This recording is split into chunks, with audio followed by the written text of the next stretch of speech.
Why do some sportswear brands just immediately look professional, they look desirable, they look like they are in the moment? And then you get some other sportswear brands that just have this off feel about them. They look amateurish, they look like they don't have the trust built up. What is the difference between a Lululemon and a Fufu Femin? That is what we're going to be discussing in today's episode. And my name is Shadi. I'm the co-founder and creative director of FittDesign. And over the last 10 years, I have literally worked with almost 1,000 plus brands to help them go from an idea to a physical product in under 30 days. And what I've learned about the brands that succeed and that capture the hearts and the emotions of customers long term is how they show up consistently and cohesively across all of their different touch points. So in today's episode, we're going to be creating and outlining the defining features that make a brand feel instantly desirable and iconic. Number one is that the product itself has to look desirable before anyone goes through and explains it. Your product is the gateway to your brand. And if you don't have something worth buying, customers may like your imagery, they may like your website, they may like everything about your brand. But if there's not something compelling that they are going to be purchasing from you, you're never going to get them to take out their credit cards and to purchase and engage with you. So you need to make sure that your product is compelling. And how to do that comes off at a couple of different touch points. You need to first and foremost make sure that the product fits the social zeitgeist of the moment. So if you're going after a fashion focused or a trend focused approach, then it needs to make sense for what people are moving towards in that given moment. It also needs to look of high quality. If your product visibly has a ill fit, or the fabric looks cheap visibly from camera before someone even touches it, or things that should be aligned are misaligned, or you have loose threads, and you can't even control your product quality from a sample and a prototype and a first image standpoint, this is a big red flag to customers. So your product has to look the part. You need to have a strong silhouette. You need to have a clear and cohesive color direction. I don't want any weird rainbows. We don't want versions of colors that are mismatched between products. All of those things make a brand feel less desirable. If you go to Lululemon and you buy a steel blue color from one of their t-shirts, chances are if that same color is used across a bottom, it's going to match almost perfectly because they've done their due diligence up front. So most brands understand that cohesion is key, but where they go wrong is that they think that they bring a product out to market and that the demand is generated later once they've launched, not understanding that demand already exists and they just need to satisfy that demand. Even if a customer doesn't know what they want, they will know it when they see it. It's the same way the iPhone was something that didn't exist before, but once we were introduced to it, we understood that this was the way of the future, that this was the way that we're going to engage into our phones for the coming foreseeable future. So for you, understand that the market already has its demands. You just need to fit those demands as accurately as possible. Number two is that the imagery that you use across all of your different touch points is what builds the emotional connection that your customers are going to have with your brand. Your imagery tells the story of your brand, and it also gives customers a sense of the quality that they can expect from you. So it's not just important to have great photos. Anyone can have great photos, especially with AI. The important thing is to have authentic photos that tell your story and that also tell a consistent narrative. If you look at any of the major brands, the ones that really work well, day in and day out, they tell the same story. It's almost like building chapters in a book to tell a larger part of the story. Sure, the chapters may be slightly different, but they intertwine together to weave a narrative. So when someone looks at your Instagram, it shouldn't just look like different chapters from different books. It should look like one interweave narrative that's consistently building up the lore and the story behind your brand. Those are the brands that feel coveted and that make customers feel connected to them. At the same time, how you present your products imagery-wise is key. Two brands can have the same exact leggings, and understanding that they're both selling on their online platforms. But if one has imagery that feels inconsistent between different product categories, or the colors appear faded, or they're not true to life, or there's a variety of different mistakes on the final output. Let's just say there's a random object that hasn't been edited out, or there is some lint on the legging, or the color temperature is incorrect. That does not allow customers to accurately see what they're buying, and that lack of trust or lack of clarity creates pause, versus another brand that has their lighting on point, that has the poses on point, that has made sure that their products are well ironed, they're well steamed, and they're presented carefully. All of that culminates in creating great imagery with consistency that gives customers the sort of impetus to take that first step in your direction. Number 3 is that the people that are wearing your brand ultimately will define the social perception and social positioning of your brand.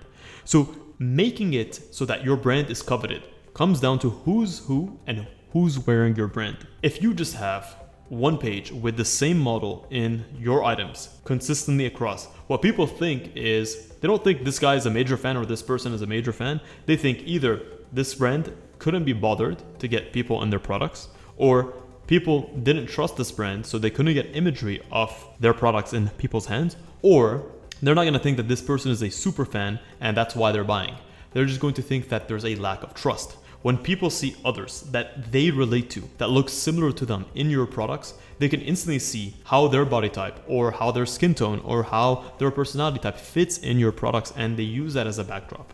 So the more you can have as social proof and people, the right people with the right influence wearing your clothes, the more desirable your brand is going to feel. And the more people in general that are wearing your product with a variety, the more that it's going to feel like your product transcends boundaries between different sort of socioeconomic classes, different races, different nationalities, and this is what creates a brand that feels coveted and feels like it's universal. The easiest example of this is Lululemon's early days, and even to some degree their current circumstances. In their early days, they understood the importance of gathering feedback and also using imagery from what at the time was considered to be just your average yoga studio trainer, or the people who are immersing themselves in the yoga community, and just getting the average person, not some sort of ultra celebrity that had an unattainable sort of physique, just a person that you would see out in public in your logo yoga studio, and they took images with those kinds of people, which immediately connected people to the brand through authenticity and through seeing people that looked like them, that were interested in the same things that they were interested in, engaging with the brand. Next up, if you're building a capsule or a collection, it has to feel intentional and it has to feel connected. Because if each of your products is a standalone product that doesn't build on the remaining items, what is the reason and what's the rationale for someone to then buy a top and a bottom? If there's a contrasting or an opposing ideology behind the two products and they genuinely don't fit together. A capsule or collection is meant to enhance the sales of other people. If anything, by adding products to your range, you shouldn't just double your sales. You should effectively 2.5 and 3x them, because it is in that optionality that customers are more willing to buy more, and they're willing to buy other product categories that fit in with what they bought first to complete the set, to complete the look. And they're more inclined to actually make that first purchase because they know that they can back it up with another purchase. So in terms of that consistency and cohesion, not only is it in product selection, but it also means that the colors themselves speak to each other.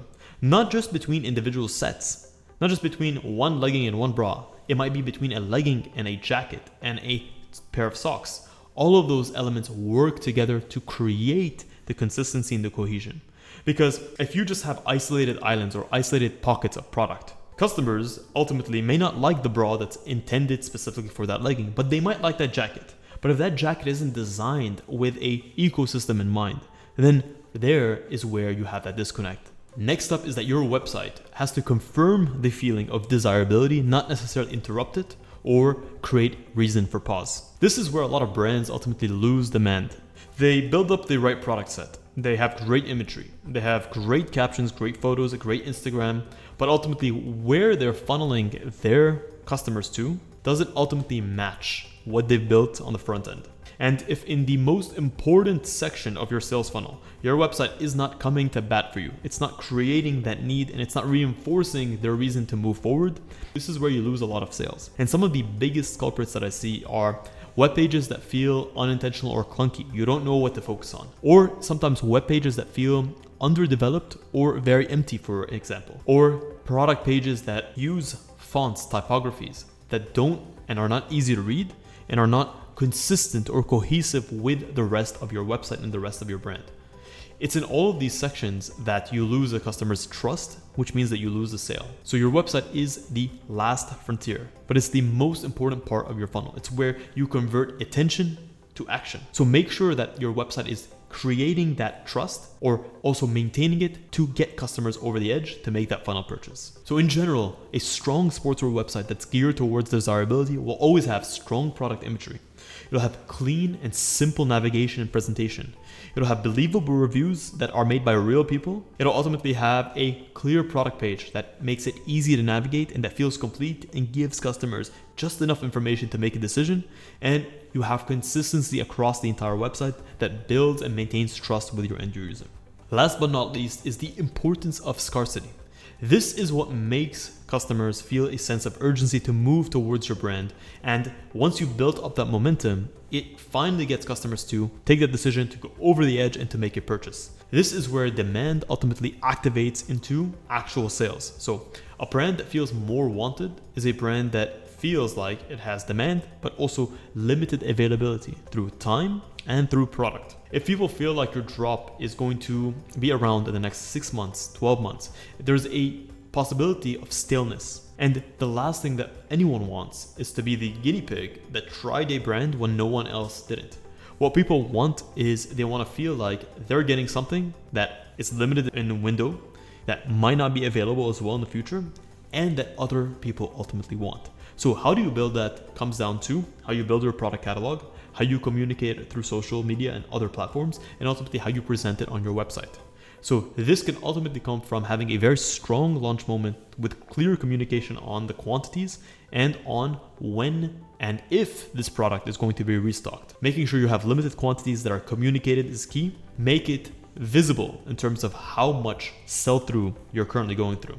And you'll typically see this used as a pop-up on websites, which can feel disingenuous, but if you can have more natural ways to signify the sell-through. Perhaps you have a timer or some sort of counter that counts what quantity is remaining or how many pieces in general are available and letting your customer fill in the gaps. This is where you win the scarcity game. And one essential thing to understand with regards to scarcity is that scarcity by itself does not create it. It simply amplifies the demand that already exists if it exists. So if you're ultimately struggling on how you can build a desirable brand, perhaps you've launched and you're concerned that you're not getting the traction that you want, and you want to use the tools that are available to you to build up that desire, that demand without having to work from scratch. Or perhaps you're getting into building your first apparel brand for the first time and you want to knock it out of the park and to make a brand that everyone is talking about, then you can check the link in the description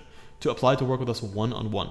We'll get back to you within 6 to 12 hours maximum with clear steps and a personalized production roadmap on how we can help you take your idea from a vision to a physical product in under 30 days.